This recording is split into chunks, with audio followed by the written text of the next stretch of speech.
Welcome to Football Talk. Today we have the Premier League review of the week.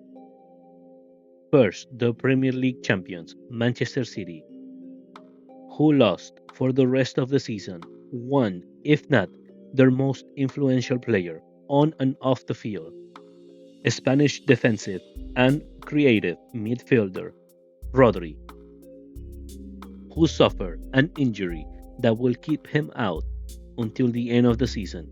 No return date has been given. They would draw against Newcastle. Newcastle has not been playing as well as their results may suggest. They have problems with their attacking players who have not been performing as well as previous seasons. Yet, they would keep a point from this one.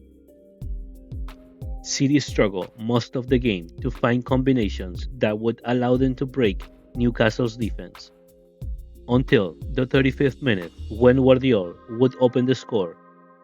He would dribble past his defender and shoot from just outside the small box. The game would be tied at the 58th minute from a penalty kick. Ederson would foul Gordon, who was on his way to score on an open goal. Gordon would take the penalty and seal the game, a 1-1 draw. This is the first game of the season where Erling Haaland doesn't score. Liverpool play at Wolves. Arne Slot's men with a chance to take the first place of the Premier League after 6 games. Konate would give them the lead at the end of the first half. Wolves found the equalizer at the 56th minute. Konate and Alisson would have problems communicating, and Al Nuri would score for Wolves. Liverpool would find the winning goal from a penalty kick.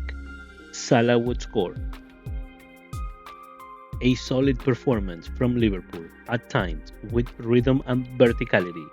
They were defensively sound and looked like a dangerous side, ready to explode, with pace, but also like a team who is learning to control the games through ball possession. Arsenal play Leicester. Arsenal would have to dig deep after relaxing and allowing Leicester back into the game after leading them by 2 goals.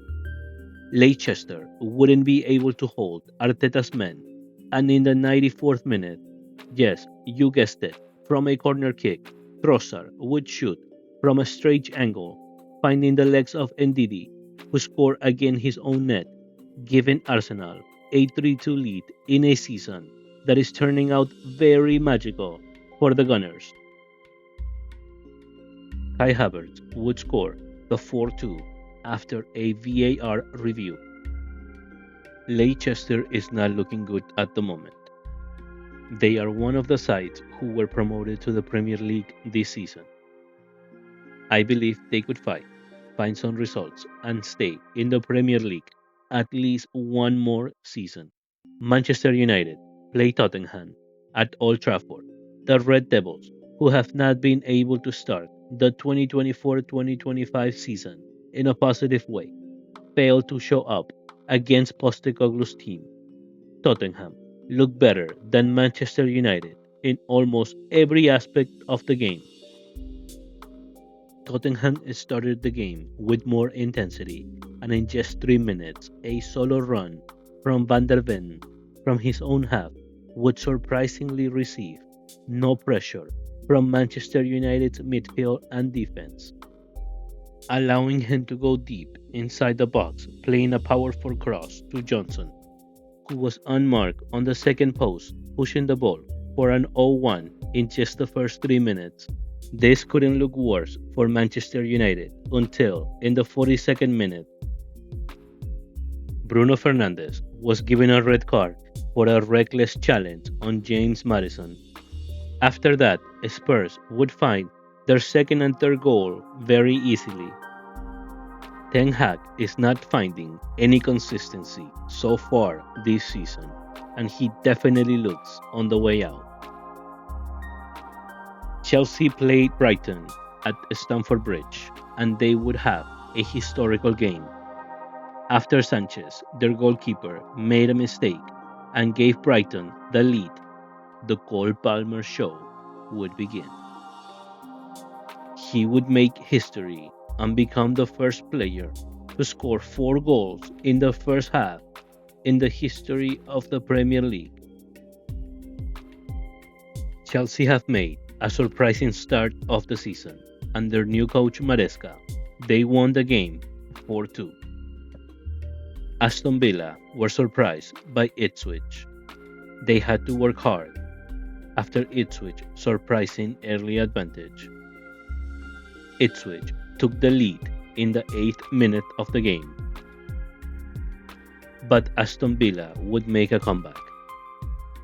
It will take them 32 minutes to take the lead. They would control the game and have some important chances until the 72nd minute, when Ipswich would find an equalizer. Villa tried, but they wouldn't be able to take all 3 points. In other games, Brentford also made history and became the first club in Premier League history to score a goal in the first minute of the game in 3 games in a row. Unfortunately, they wouldn't hold their lead, and West Ham, who haven't had the best start of the season under Lopetegui, would take a point. I do believe that if given time, Lopetegui can find results and make this West Ham successful. He is a good coach with a clear system that would be difficult to play against, but he needs time, and I don't know how patiently the West Ham owners will be with him. Everton found a much needed win, the first one of the season. They came from behind to beat another winless side, Crystal Palace. Palace players don't seem to find each other on the field, and they miss Olise greatly. Both teams look like they will struggle all season. Fulham, who had a very decent start of the season, was able to get another win, this time away at Nottingham Forest by 1 goal. Nottingham has been inconsistent this season, but have picked up a few points. They also look like a side that will struggle this season. The Premier League week ended with Bournemouth winning at home against Southampton. Iraola's team scored 3 goals in the first half. Southampton would score the 3-1 at the beginning of the second one. Bournemouth look like they will have a comfortable season away from relegation spots, unlike Southampton, who look like a side that will have to fight until the end to stay in the Premier League. And this is how the Premier League review ends, with Liverpool taking the top place away from Manchester City. Arsenal in the 3rd place, 1 point behind City, and Chelsea in 4th place, tied with Aston Villa in points. This has been the first Premier League weekly review of the season. Thank you for listening to another episode of Football Talk. Please like and subscribe. This is Rolo saying goodbye.